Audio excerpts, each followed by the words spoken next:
Welcome to Peninsula Seniors Out and About. Today we're at the Western Museum of Flight to interview Gertrude Tompkins Silver's search team. Well, we'd like to welcome you today. The Gertrude Tompkins Search Expedition, which was trying to launch this morning, but weather prevented that, will hopefully launch tomorrow morning. And people have come from all over the country to facilitate this worthy undertaking. And we thank them a million for their time and all their efforts. We want to thank the Western Museum of Flight for hosting us today, for Cindy Maka, my sister, who is the director, Bruce Guberman, who is the pilot of the Ward family P-51, which is outside, and also for all the docents and volunteers of the Western Museum of Flight who are here today to help us out. Gary Fabian of UB88.org has asked me to make an announcement right up front. Any news media that would like images of the T-33 discovered in April of this year, they can be taken from his website, high-definition still and motion picture footage, as long as UB88.org is credited for that. Now, the Gertrude Tompkins Search Expedition is an umbrella for many volunteer organizations. That includes UB88.org, led by Gary Fabian, MAST, Missing Aircraft Search Team, the Explorers Club of New York, and aircraftwrecks.com. Our mission is to locate the North American P-51D flown by Gertrude Tommy Tompkins Silver, who vanished on October 26, 1944, in departing from what is now Los Angeles International Airport. Many of you are familiar with the story. It's been in the papers locally over the years. We're in the 12th year of our exploration. But just to recap briefly, Gertrude was one of a very small number of women who were able to pass the stringent exams and become a Wasp, a Women's Air Force Service pilot. She was a little older than some of her sisters, 32 at the time of her death. She was a pilot that wanted to fly the fighter planes, and she went to fighter school to get the training that would enable her to fly the P-51, the P-38, P-39. And there's special background on that too. She had over 500 hours if you count her civil flight experience. She had instrument training and was considered a highly competent and level-headed pilot. But on the day she was to depart from LAX, there were lots of P-51s that went ahead of her. Her particular airplane had a canopy locking issue, so her flight of 3 was held back until they fixed it. And the fix was not accomplished until late in the afternoon. So everybody else in that flight had gone on to Arizona and landed there. They were going to go all the way on to Newark, New Jersey, and that was going to take 4 days to go across the country. When the Ferry Command moved aircraft, and they were under the auspices of the Air Transport Command, they never flew at night, they never flew in bad weather. So her flight of 3 could not make Arizona, departing at 4 in the afternoon or thereabouts. They were going to land in Palm Springs. So 2 P-51s preceded her down the runway, and off the end of the runway, you know how it is, if you live here in the South Bay, we have the scud come in all the time. We have the mist, the fog, the haze, the stratus clouds. So 2 aircraft precede her, she's the last to go. Later, when people interviewed workers at the North American factory, they said, oh yeah, we remembered seeing 2 P-51s come screaming back Imperial Highway or Green Airway 5, but we didn't see number 3. When those 2 airplanes landed at Palm Springs, They assumed, let me underline that, they assumed Gertrude landed back at LAX because her canopy was giving her troubles. So they eventually continued on, caught up with the others, ended up in Newark, New Jersey. 4 days later, they say, "Where's Gertrude? Where's Tommy Tompkins?" "Well, she's back at LA. "No, she isn't. She's missing. She never made it. She didn't land back at the field," so a search is initiated. On the 5th day of the search, they have boats on the bay. They have airplanes flying Green Airway 5 because logically she could have gone into the mountains, San Jacinto Mountains or the San Bernardino Mountains. Nothing was discovered. The search effort was extensive. It ended on November 19th. But for members of the family, it does not end on a specific date. It goes on. And for her sister, Elizabeth Whitall, who is 100 years old and still sharp, she helps to motivate us because she says, "You know, it would give me good rest to know where my sister is.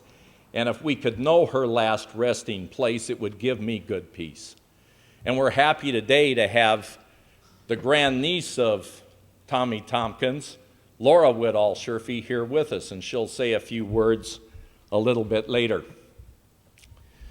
After the search ended, years and years went by until the Whitall Sherfy family contacted me 12 years ago and asked me if I knew about the story, and if I did, could anything be done about it?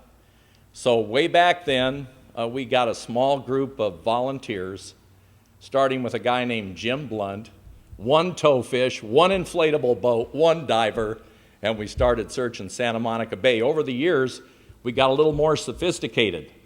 John Jolly came down, sub-bottom profiling. We had 2 divers. We had San Bernardino County coroner divers.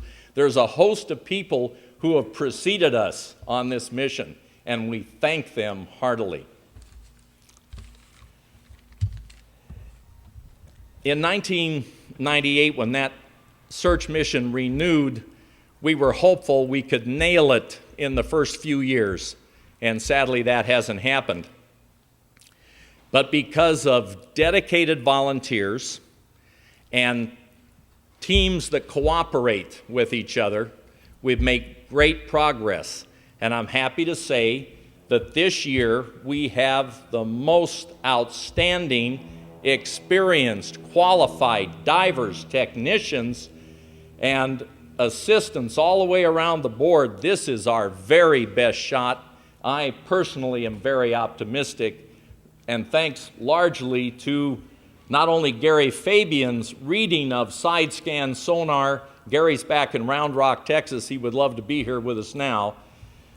But his interpreting targets on the bottom of the bay, many of those targets have been looked at by Gene Ralston, who is a nationally known and renowned sonar operator, does a lot of work for various agencies in helping to locate, regrettably, in lakes, rivers, and in the ocean bodies of people who have drowned or have met their demise other ways. And after looking at your images last night, I'm just totally stoked. We're so happy to have you and your wife, Sandy, with us. Part of the team that makes up our search effort is UB88.org, and in April of this year, they reinitiated the search on Santa Monica Bay. That team includes Gary Fabian, Captain Ray Arntz, Captain Kaya Day Heller, John Walker, and Kendall Rain. Kendall and John are here today. Kaya Day Heller said, "I went down the line and I went down the line and I saw an airplane on the bottom." She knew it wasn't the P-51. It didn't appear to be. But the airplane that she found was a Lockheed T-33A T-Bird that vanished on October 15th, 1955, with 2 Air Force first lieutenants on board, Richard M. Tyler and Paul D. Smith. They were Air Force Reserve officers They were assigned to the Air Defense Command, and they were on a routine mission, a training mission from Arizona to LAX, landed at LAX, they had dinner, and then I think they took a nap. And at 2:15 a.m., in that ballpark, they departed LAX to go back to Arizona. The weather was very cloudy, it was very dark, but their mission was to train in those conditions. Heavy clouds, darkness, because they were part of the Air Defense Command who had to fly 24/7 in all sorts of weather to man the interceptors that protected the continent of North America. When they made their departure from LA, they did not contact the tower. The next day they were declared missing. A search was initiated. The brother of the pilot, who was still alive and lives in Georgia, was in the Air Force. He came out during the search mission. No trace was found except 5 days later the nose wheel floated up on the beach at Dockweiler. A lifeguard found it. It was taken to the Air Force. The Air Force identified it positively as a T-33A Lockheed product nose wheel. Because of the lack of corrosion, it had only been in the water a very few days. So it was highly probable and likely that the airplane was just offshore. Captain Sewell Griggers of the Los Angeles County Sheriff's Department gave me their missing list of aircraft in 1968. The T-33 was on it.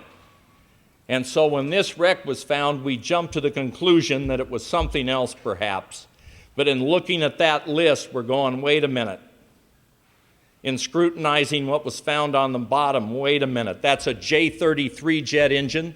Captain Ray Arntz located a part with the Lockheed prefix number, an ammunition chute from the left side of the aircraft. And bless Lockheed and bless North American, because they stamped everything. And a lot of manufacturers did it with ink stamps, and they're very hard to read those wrecks. We also learned a real lesson in that bay. That salt water eats up aluminum. And that process may have been accelerated by what came out of that Hyperion outfall at that particular time.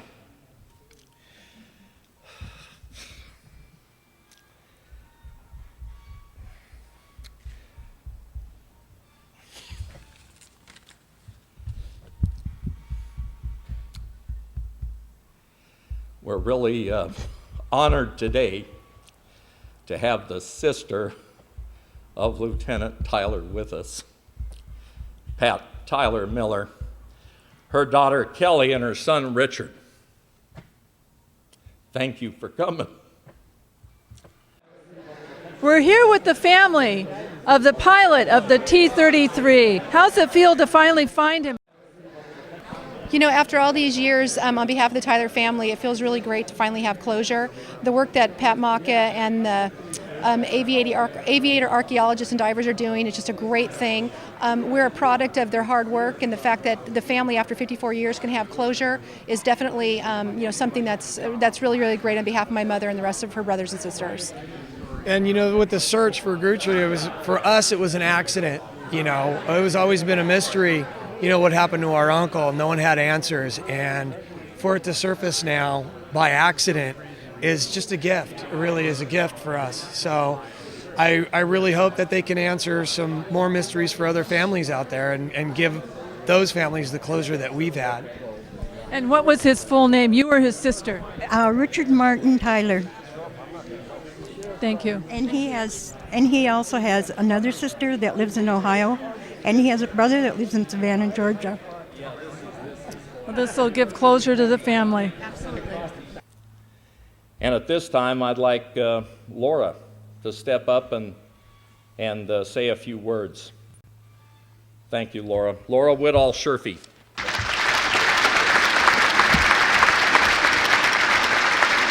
Thank you, Pat. As Pat said, this search effort has been going on now for 12 years.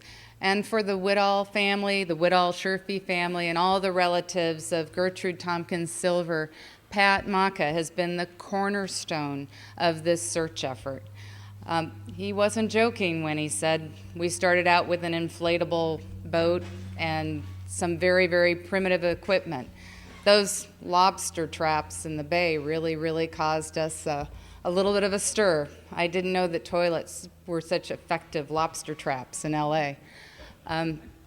But what is wonderful is that in spite of all these various search efforts that have occurred, the side scan sonar information and the information that we've garnered from these previous efforts has been useful. It's been used to help us determine sites that we're going to look at today.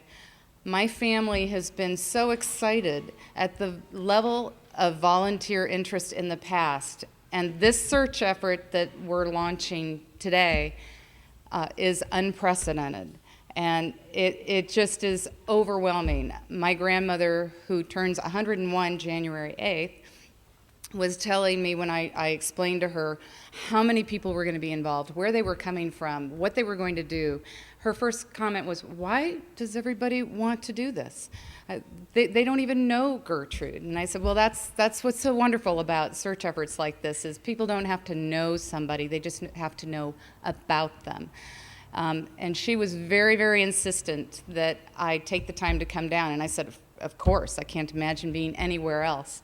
On behalf of the family, I just want to say thank you to everyone who's taking the time and effort to help us look for Gertrude, to everyone who's taking the time to spread the word about the search effort for Gertrude. Because with this search team in place, there is no doubt in my mind that we have the best of the best helping us in our search effort, and I am optimistic that we will succeed. Thank you. I'm here with Chris Killian, and he's the lead for this search expedition.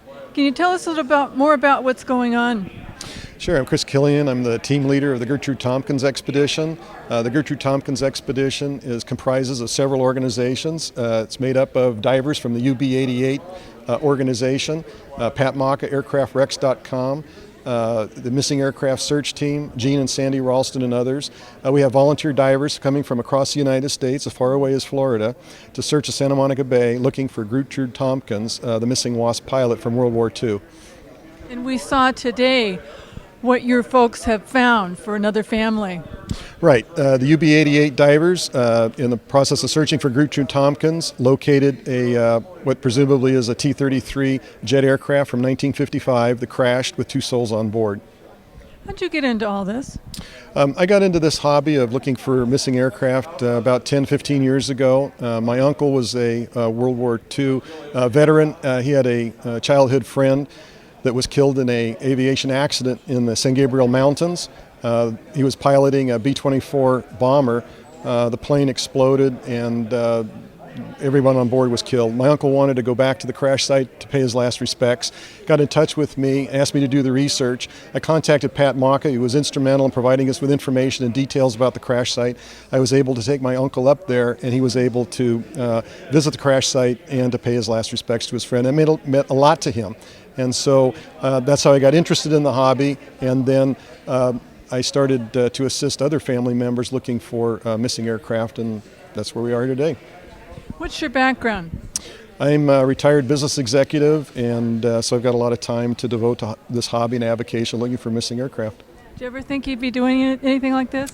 I never really thought that I would, but it's a very worthwhile and cause. I'm glad to help the victims, the families of the missing pilots. I was involved in the Steve Fawcett search. I was also recently involved in the search for another missing pilot and passenger in Arizona. That was the Westover case, and with a missing aircraft search team, we spent thousands of hours, researched the case, and it culminated into finding that aircraft. And so for the families of the Westover and Marcy Randolph, it brought closure to them and answers and to the mystery of what happened to their loved ones. So I was glad to be a part of that. Thank you so much for what you're doing. Thank you very much indeed. Thank you. Okay, I'm here with Mike Pizzio, and he is the lead of the dive team. What challenges do you see in this search? Well, today we've got some very bad conditions. We've got some high winds, some heavy seas. It wasn't a diveable condition day today. It would have been dangerous for the divers, and we were worried about breaking up the volunteer boats. So we had to can the dive operation for today. We've got some other bad weather, hoping to be getting out of here hopefully by tomorrow. That's our first condition, is sea conditions. We also have some cold water and some extreme depths of the dives. We have depths that we have on the targets between 90 and about 270 feet of water. To give you an idea what that means to a non-diver, a recreational diver who's trained to an advanced level is allowed to dive from the surface to about 130 feet. We're doubling those depths. And to do that, we're using some high technically oriented gear, closed circuit rebreathers, heavy and numerous tanks, helium-based breathing mixes, extensive decompression programming and planning, multiple gas changes during the dives, dry suits to keep our divers warm, and a lot of safety procedures, notification of hyperbaric chambers, medical personnel on staff. We have paramedic EMTs on the boats. So it's a very complex dive plan. And how many are on this team? We've got 14 divers, all of them experienced and trained, in most cases instructors of the highest level available throughout the United States. We have divers in from New Jersey. I'm in from South Florida. We have guys in from St. Louis, local divers from here in LA. But all of them are among the best in the nation. How many boats are involved? We have volunteer boats when they're available. We had 2 today that came in from further south of here. We've got a total of about 10 or 12 volunteer boats that are helping us on various days throughout this week. Thank you so much for what you're doing. You saw the family today and what it meant to them Well, to we're find really a loved looking one. to help. I mean, this has been a culmination of a huge effort. Tons of research, lots of historical documentation, sonar imaging, interviews with survivors. We're coming at the very tail end to try to get down and identify what there is at the end of each of these 55 sonar targets. And with a little bit of luck, one of them will be our craft. Well, thank you for what you're doing. Thank you for being here. We're here with Gene Ralston. And can you tell us what's used in these searches? We're using side scan sonar initially to identify possible locations of the aircraft. It uses sound to create images of things on the bottom of the ocean, much like ultrasound in medical industry, and it allows us to see what's down there and if it fits what we're thinking the plane will look like. Well, this is really exciting to carry it on from here. Well, we've scanned a number of sites so far, and we need to continue scanning, but it's a very interesting area, and we found several objects, but nothing that we can really say is an airplane yet. Well, we'll see. Carry it on this week. Yes, we will. I'm here with John Walker. And tell us a bit about the organization you're involved with. Well, I'm involved with the UB88.org. We're a group of about 6 divers and explorers, researchers. We had come together in 2003 when we discovered the German U-boat UB88 off of Los Angeles. And ever since then, we've continued to maintain the name UB88 Dive Team, although we dive many other targets like shipwrecks, plane wrecks, and such. What's it like to go down and find something? Well, I enjoy the heck out of it. I've been diving for 31 years, and I think I was hooked even before I started diving, just watching a lot of the programs on TV with Jacques Cousteau and such. But it can vary. The descents can be dark on these deeper dives. It can be a little cold, high flow currents, task loading, but we enjoy the heck out of a challenge. We enjoy to document these findings, and that's about it. Well, you're also a videographer. Can you talk, as well as doing photos, can you tell us a little bit about that? Yeah, I'm the team videographer, and my job is to basically document what we're finding on the bottom there. I have 2 jobs. One is a videographer. The primary job is actually of a team diver.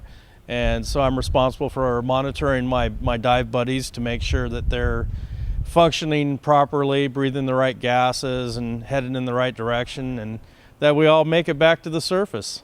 That's a big responsibility. It's a lot. There's a lot of work going on there, a lot of task loading. Well, thank you for what you do. All right, thank you. I'm here with Kendall Rain. He's part of the team that documented the find of the T-33. What was that like? Well, it was a very desolate site. The wreck is really broken up, and we were actually looking for the wreck of Gertrude Tompkins silver. And when we found the wreck, we thought it actually was a different wreck from the T-33. We knew it wasn't Gertrude either.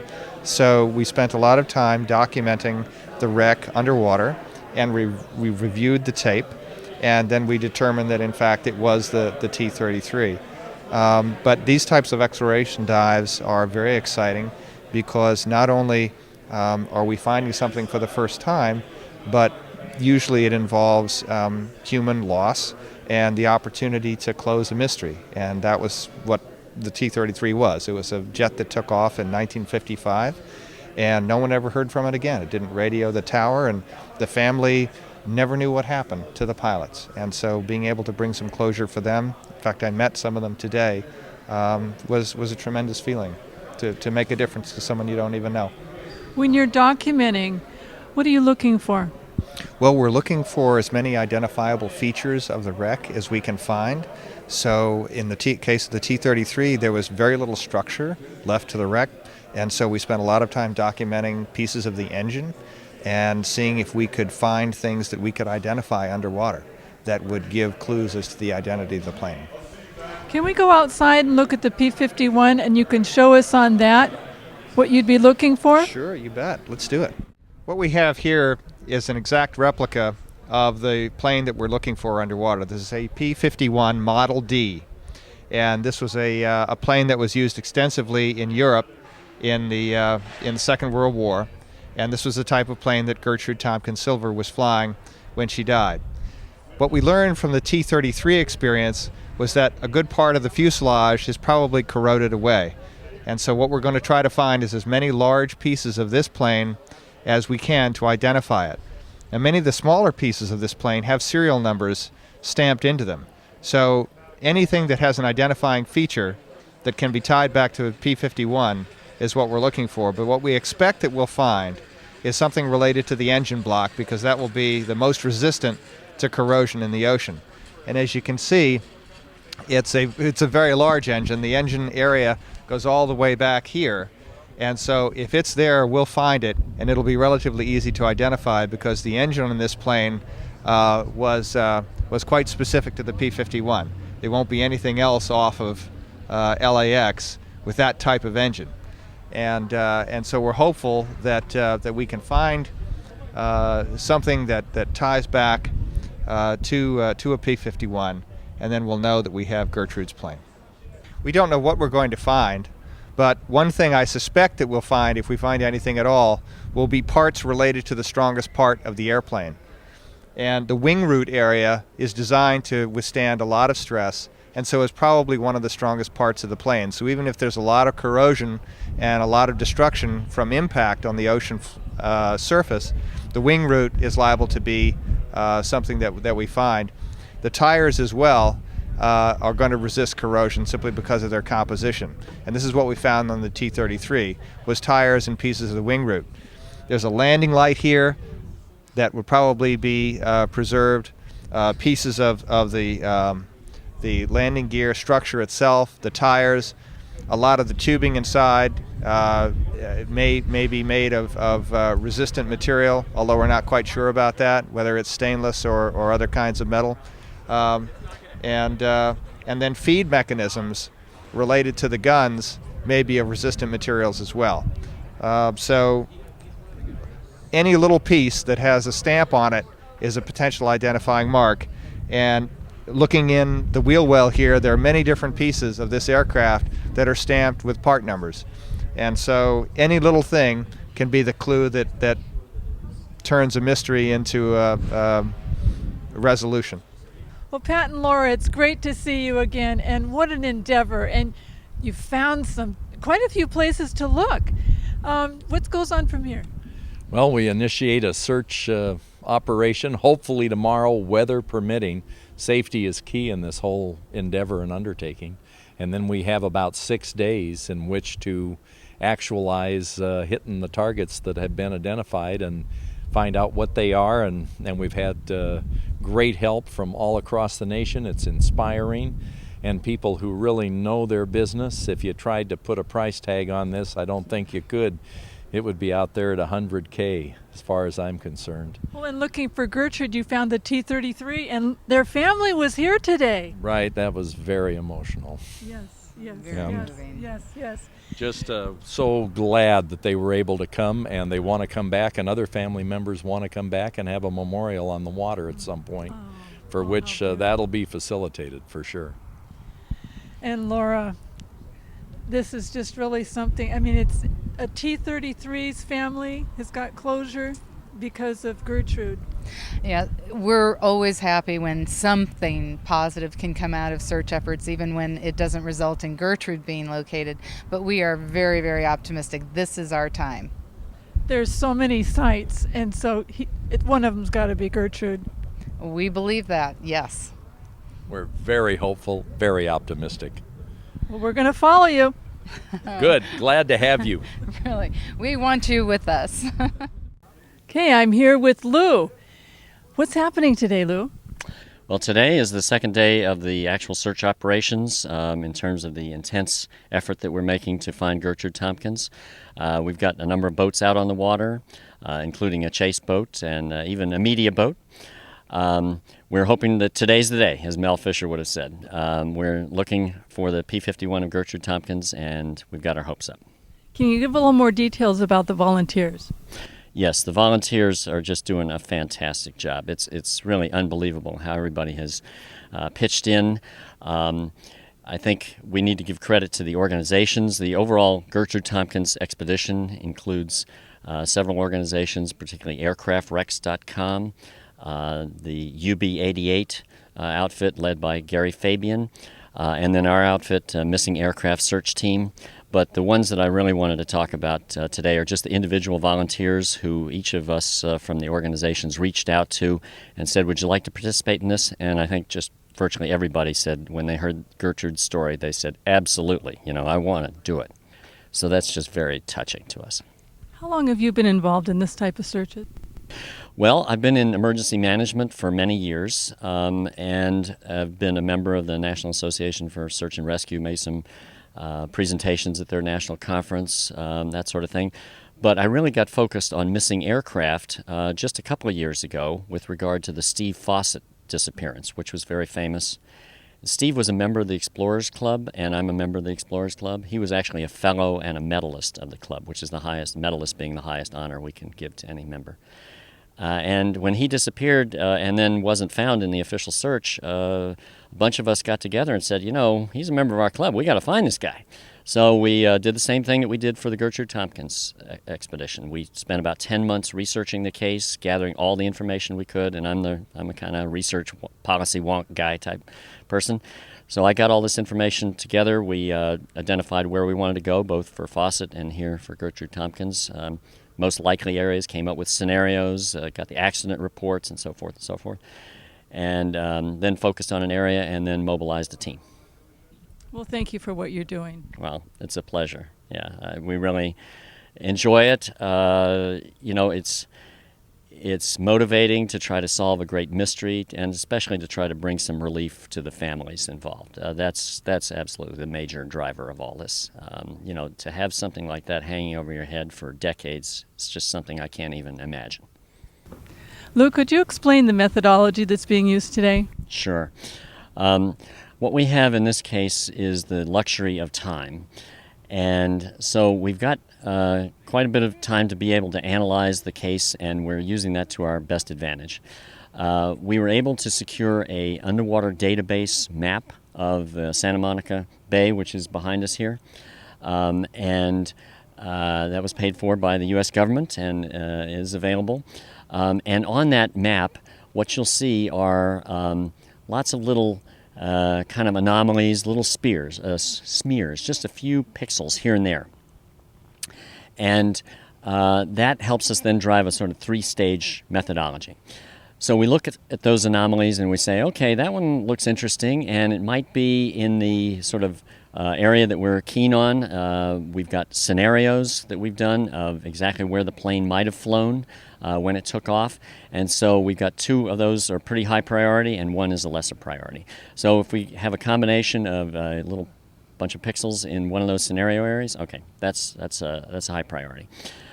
Then what we do is in the second stage, we have a boat driven by the Ralstons, Gene and Sandy Ralston. They are just an amazing couple who have found 60 plus drowning victims from all over North America. They are fantastic at side scan sonar. They take their sonar and go out and look at each of these pixels in the high priority area. That then gives us an image of the underwater target that's much better, and sometimes we can even identify what it is. A lot of times we can't, but at least we get an idea of whether there's really a there there. Once we do that, then we each night have a meeting and we prioritize which ones of these fresh targets we're going to go after based on the combination of how they look, whether they're in the potential flight path of Gertrude Tompkins, and so on. And then that's when we go out and we send the divers down. The divers will dive on the deepest targets first, among the highest priority, early in the day, because there may be a chance of nitrogen narcosis, so they want to get those deeper dives out of the way first, so that later in the day they're less, if there is a problem as nitrogen builds up a little bit in their bloodstream, then they're closer to the surface and closer to safety.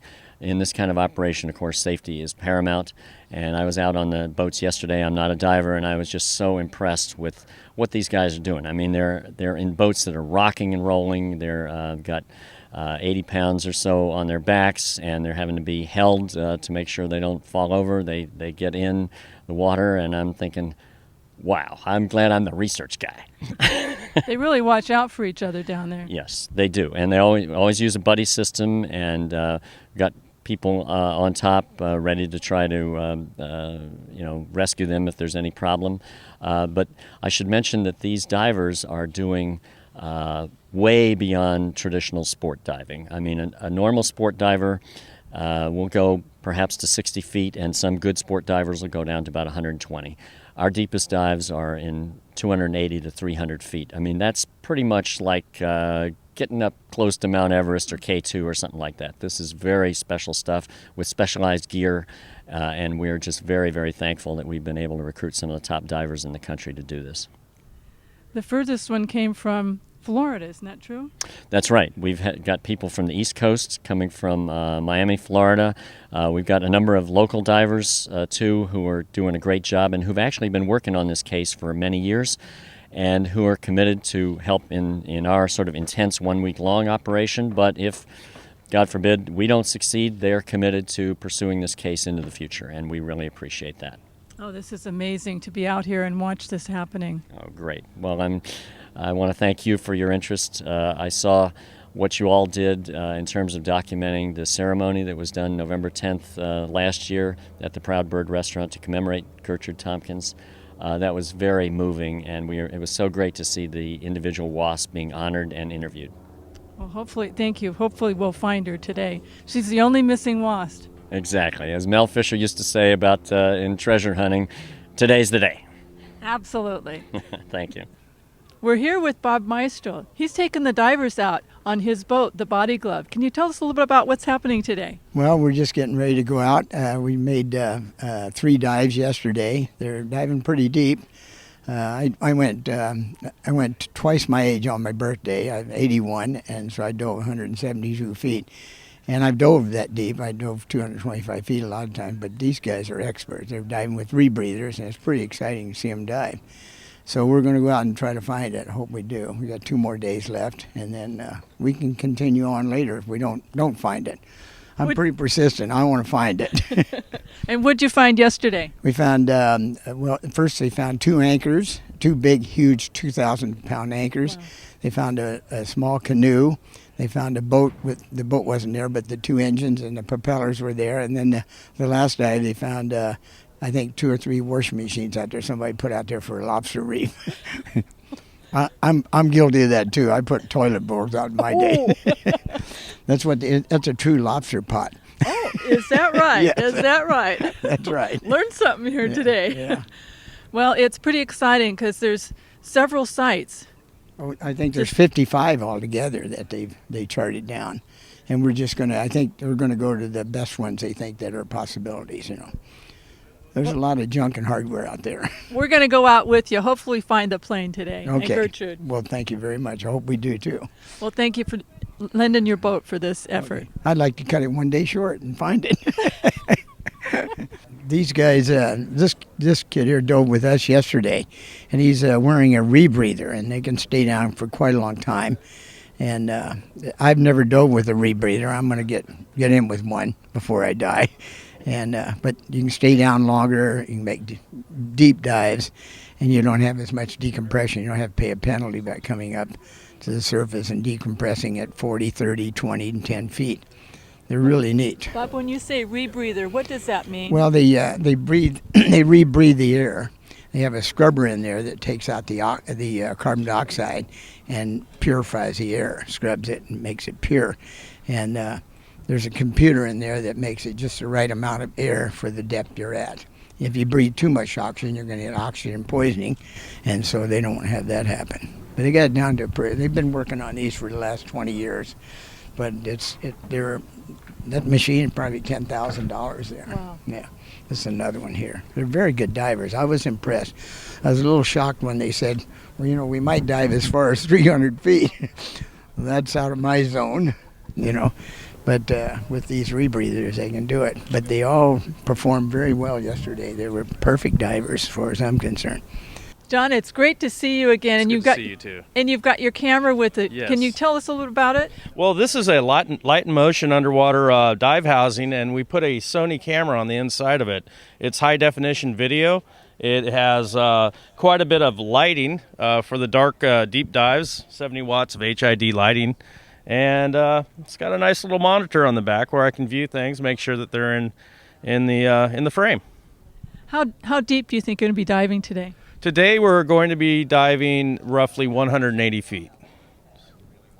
That's pretty exciting. I understand you found a washing machine yesterday? Some of the team did find a washing machine, some other debris that was dumped into the ocean, possibly to make for a habitat for lobster to congregate in, and they can come back and catch those.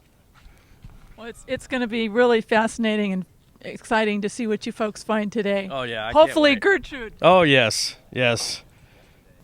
I'm here with Joe Satelli. He's one of the divers. This is really exciting, going out to find Gertrude today. What are your expectations? Well, we have some really good numbers and some really good side scan sites, so I would expect that within the next day or two, hopefully we'll find it. Yesterday we had some pretty good results. Even though we didn't find it, everything that we dove on could have been that site. So, you know, only time will tell. How deep did you go? Approximately 200 feet. Okay, all the sites are somewhere between 80 feet and 270 feet. So we'll just keep hitting them one by one, and hopefully we'll find her. And your teams, and so you watch out for each other down there. Yeah, we dive in two-man teams, and we keep an eye on each other, and we go down together, we come up together. Thank you for what you're doing. You're quite welcome. I'm here with Bob Weiler. It's going to be quite an adventure today, Bob. I think so. I'm really proud and happy to be part of this team. You've got one of the boats out here that's going out. Yeah, we have a little Boston whaler. We're going to be taking the press out today so they can get some footage. I understand you really enjoy adventures. Can you talk to us a little bit about that? Well, I like to do various and interesting things. I don't consider them always adventures, just something to do. Like I've climbed a few mountains, like the highest 6 of the 7 summits of the continents. I've climbed all the 14,000 footers in California. I'm a paddle. I've done some expedition paddles where we cross the Irish Sea and the length of Loch Ness. It's about 25 miles. I paddle the Catalina Channel. I fly a hang glider. So it's, just the usual stuff. Scuba dive, free dive, surf, ski, So you fit right in here with this team. Yeah, this is a great team to be part of, and some of these guys have really done a lot. Thank you, sir. No problem, man. These guys have scuba equipment that I've never even seen before. Take a look at your pack, okay? Decide where. Yeah, you check me and I check you. Well, we're heading out of King Harbor, and where all boats and divers are on the water. Everybody's got targets to dive on.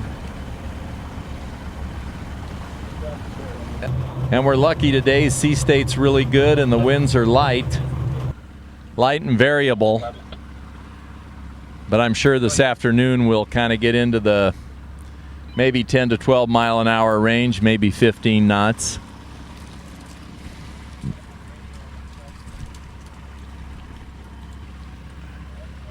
Yeah, we're lucky to have Bob. He's an experienced boat operator, diver, scuba and free diving. He's going to take us out by the sea lions so we get this good shot of the sea lions. You know, it's a little hazy today, so we're looking sort of southeast down towards Palos Verdes. A little scud, straightest clouds hanging in over the peninsula and then offshore. Check out these sea lions here. Holy moly, Sea Lion City.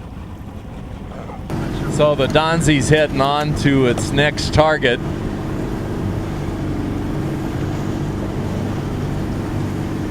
And we'd like to try to join up with Bob Meistrel in the body glove if we can.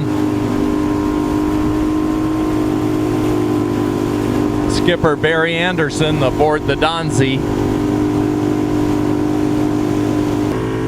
We're heading to the body glove boat, the Disappearance, owned by Bob Meistrel, one of the founders of Body Glove Wetsuits, and a great volunteer on this expedition, and given us 3 days of his time and use of his vessel. And in a moment here, we're going to come up alongside the Disappearance. You'll get a good look at her. What a beauty, 72 feet long. Bob Meistrel, the owner, skipper, great guy, very generous with his time.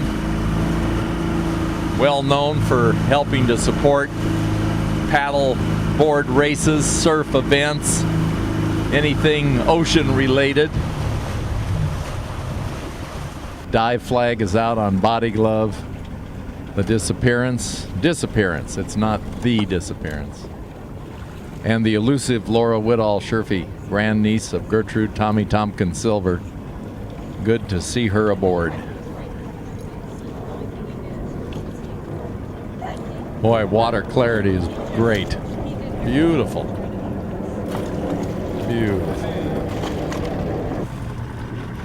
So here comes Gene and Sandy Ralston in the work skiff with the sonar, and they have a helper on board.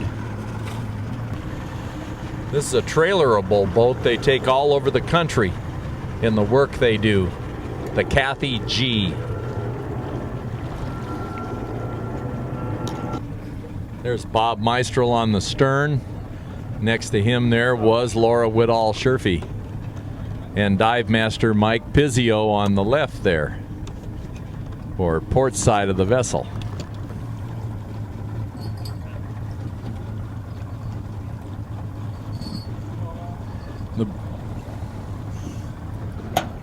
They can put the buoy on the side and it becomes a fender between the two boats.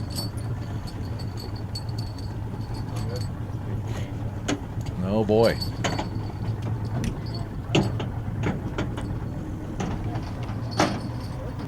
Things are kind of clearing up. Topanga Canyon to the north of us. Santa Monica, Malibu. Looking east, back to LAX. Marina del Rey. Back behind us down to El Segundo. We couldn't have asked for better conditions. A couple of days ago it was blowing probably 30 out here. Huge seas, white caps. Today it's not quite glassy, but you could call it glassy. It's pretty smooth. It's great day to start a search. Very good. If the luck of the search is like the luck of the weather, I think we'll be fine. We're right out here in Santa Monica Bay, right under the flight pattern, and I'm very optimistic. Disappearance, Dusty.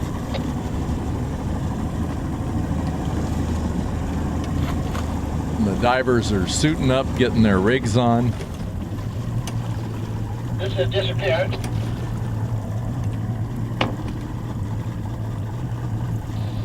Hey, Bobby, if that's you, can I talk to Mike?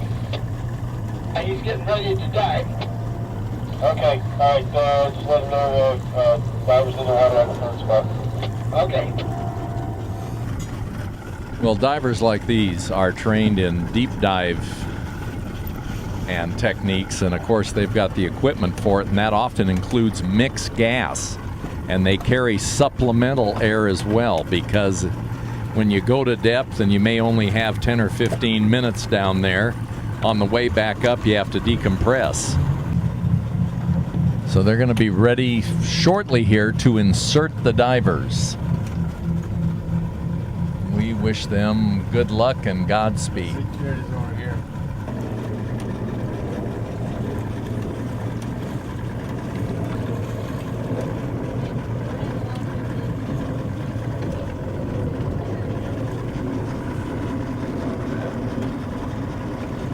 Well, Bob, how far offshore do you think we are right here? I think we're about 4.25. 4.25 miles, great. And that helps us, but it is interesting, and I like to know distances because there are other aircraft. One in 1947, a Vultee BT-13 with 2 men on board that crashed into the ocean out here in this ballpark. And that's another missing aircraft. But I think it may lie a mile west of this position where you get into some fairly deep water. I know we've got targets out to 200 feet and beyond. I don't know how deep it is. Last time they said it was 180 feet deep, but they're in a different location, so it's probably well over 100 still. And what was your target? What did that look like? A can. A can.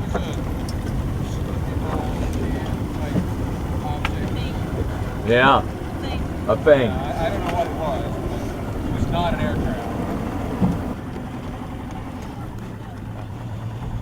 Your visibility is good? Yeah. Yeah. Good. How many feet is that? Sure looks clear up here. So on the surface, maybe more than that, 50? Right, yeah.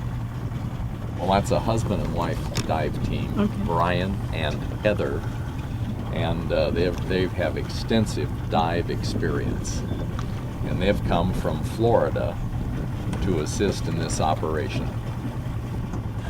Salty dog, salty dog. This is a disappearance. This is the salty dog. Hey, is Mike Dizio available? He's on the bottom. Okay, this is Peter. I'm having a problem with my rear breather, and I need to speak to Mike, or I need some tools, and I don't know what kind of tools are available out here. Let me check the two divers on the back. I'll check with them. Okay, the good news is they got the dive rig fixed on the other boat.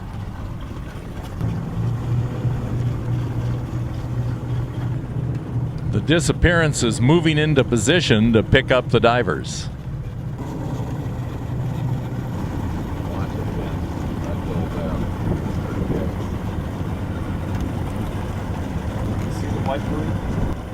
We don't want to get any closer. They're up, they're up. Very good, very cool, very cool.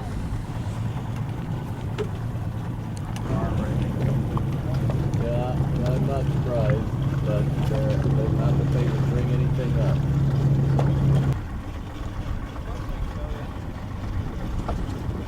Come on. He did? I think he has something there. He might have recovered something. See what he's got when it's safe to get closer.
Well, they're out of the water safe.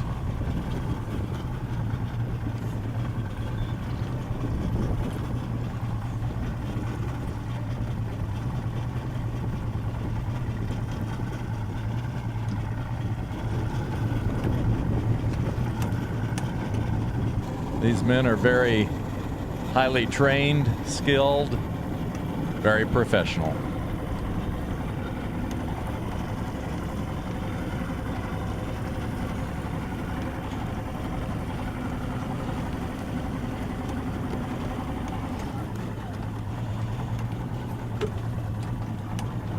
These are very devoted and very capable divers in the search for Gertrude Tompkins silver.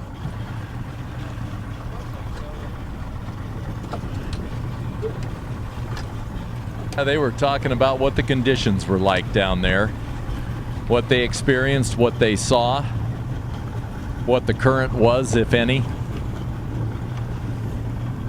Must feel good to get out of the water. They're going to need a little refreshment here soon, I'm sure. Well, I think we ought to head back. I know that we gave it best efforts and we tried to find her. And there'll be another time, and technology just improves everybody's chances. 20 years ago, we didn't have what we have today. So 20 years from now, or 10 years from now, or even 5 years from now, there'll be technology that we didn't even dream about that might make these earlier search efforts kind of look like a treasure hunt with an old-fashioned treasure map. Thank you for joining us for the continuing search for Gertrude Tompkins silver. I'm Betty Wheaton. See you next time.